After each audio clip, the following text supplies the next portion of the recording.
Now, Liz Truss is expected to loosen immigration rules in an attempt to boost the economy amid growing fears of recession. Businesses, particularly in the hospitality sector, have been frustrated that the visa system for skilled work has not been responsive enough to alleviate the shortages they are experiencing. So, should the PM relax migration laws to bring in more workers? Joining me now live is Director of the Centre for Migration and Economic Prosperity, Stephen Woolfe, and immigration consultant Dean Morgan. Stephen, can the Tories ever claim to be tough on migration after this measure? Absolutely not. And they've been failing to be tough on migration since their claims that they were going to make Brexit work and control migration. Yes, of course. They did implement some of the ideas, many of which I wrote in the Leave Means Leave paper, a fair, flexible, forward-thinking immigration system for the UK by having a system that analysed which type of working immigrants that we needed to have in which sort of industries. But this policy, the policy that Liz Truss is contemplating, opening up the doors once more to mass low-skilled migration, will do what we all knew before. That will reduce the wages of those who are poorest in this country. It will decrease GDP per capita, which also impacts the poorest in this country. It will make sure that there's crowding in areas where most of these people come, increasing housing costs, increasing the pressure on local services. It will do nothing to help the poor. It will do lots to help the rich. And when poor people are struggling to pay their bills, not getting inflationary wage rises, this is a disaster. And all Red Wall MPs should be looking at this and saying, wow, we may be losing our seats at the next general election. Well, indeed, because if we look at Matt Goodwin's poll from today, 71% of Conservatives would support reducing net migration, 67% of Leave voters, 40% of all voters. So there seems to be a massive demand there for a reduction in immigration. Dean, what's your take on this? Unfortunately, we've not been allowed to have an honest debate about immigration. I was listening to what you were saying earlier about racism and xenophobia, and I think our politicians have kind of failed us in the sense they haven't allowed us for many decades now to actually have an honest, open debate about the consequences of not having migration. I mean, the difference post-Brexit is, before Brexit, anyone from Europe could come here. Post-Brexit, there is a system, a company has to apply for a sponsor license.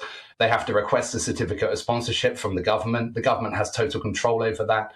And should anyone, misbehave or kind of mishire people, then it's the manager that goes to jail. It's the manager that gets fined. It's not the owners, so they can't, pass it off between each other. But post-Brexit, the question that we need to answer: what happens to GDP in the coming years if we don't bring in the best and brightest from around the world? And, as soon as Brexit happened, we went through the immigration rules with a fine-tooth comb to try and work out what the changes were. And it was very clear that, I think the Brexiteers are going to be a little bit disappointed that it shifted from European migration to global migration. But low-skilled workers, not enough of them, medium-skilled, high-skilled, it used to just be high-skilled before Brexit. So what do we do if there's a GDP gap in the future? We've not been having enough children. And even if we started having children now to try and plug that gap, they would still take 20 years to enter the workforce. Right. So we need a policy that is going to help us to grow the economy. And I don't see that happening if we pull up the border. We do have control now as a country, and the government can set limits on the number of certificates of sponsorship it issues to UK employers. But Dean, and Stephen, I'll come back to you on this shortly. But Dean, you mentioned we need a policy to fix this issue, but we're conflating many issues here.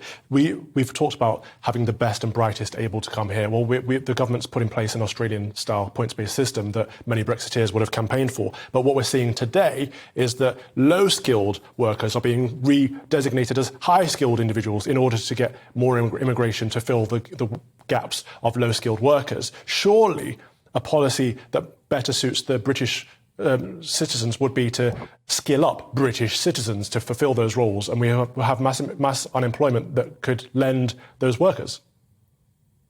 Okay, but I mean, is it a case that it's the government's responsibility to skill up the workers, or is it an individual's responsibility to try to better themselves and to get new skills and try to make themselves useful for the economy? I think the government is seen as like the be all and end all here. I think the government itself really needs to have a policy where we can do the brain drain on the rest of the world. I don't see how, again, training people, yes, there should be two policies here. A long-term policy where we encourage, the people that are living on this island or these islands to have children, because we need more. Otherwise, we're going to go down economically the way of Japan. Everyone can see what happens when you don't have migration in some form to try to fill in skill shortages. But at the same time, that takes time. What do we do at the moment? My clients are saying to me, whether they be a pub chain, whether they be, restaurants, they don't have enough people. No one's applying for their jobs. Okay. Do you force all the people that are on benefits and say, look, unless you're physically ill, you need to undertake these low-skilled jobs? I mean, it's an argument to be made. Stephen, I'm going to come to you next because Dean's talked about falling birth rates, and we have seen this. But if we look at other countries like Hungary, Poland, where they're fixing this solution by having family-friendly policies, surely that's a better way than replacing the downfall in the British birth rate with immigration from countries that might have conflicting values to our own. There's a conflation here between the birth rate. The birth rate of those people who were born in this country, home citizens, is indeed decreasing. But the birth rate last year of the number of children in the UK, just close to 1 million, 2/3 of those came from immigrant families that have already arrived here. So the immigrant families that have arrived, whether they're EU or non-EU citizens, are actually increasing the population of this country, which is declining, but at a slower rate. It's not declining enough to actually have such a major impact. The big issue that I agree with Dean is, what are we going to deal with some of the issues impacting employers? And it's funny that Dean talks about pub groups, because I'm talking exactly about one. Here, I'm talking about some pub groups here that I've been speaking to in this area, and they're paying £10.50 for people to work behind the bars. They can't get them. They're paying over 40, 50, 55,000 in some of the pubs to can't get those people who are working as chefs. And some of the big issues that faced is the vast number of 50-year-olds that left this economy during COVID. 1.5 million people in this country over 50 left. And secondly, they're not getting young people to come in. They don't see as many students anymore. And when you talk to students, they say, I don't need to work, because the system of grants that have been given to them means that they can travel and potentially never pay off those debts.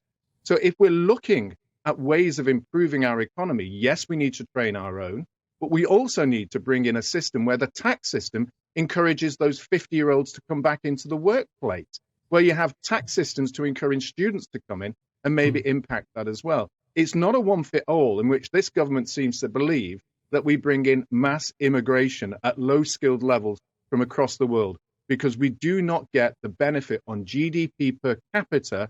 We might get it in GDP because you could bring in 10 million people or 20 million people, and that would improve GDP, but it won't improve the wealth of a lot of people on GDP per capita. And the government's already given 1 million visas out this year, so surely we should have a surplus of labour. And let's not forget that immigration is in the top 3 main issues for pretty much most voters in every poll that we've seen so far. So, Dean, if we increase mass immigration even more, will this be the end of the Conservative government? I think the sentiment out there, we've got a cost of living disaster caused by not just this government, but many.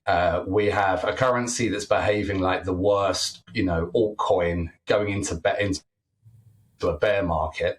And so people out there, are going to be exceptionally frustrated. It's going to be...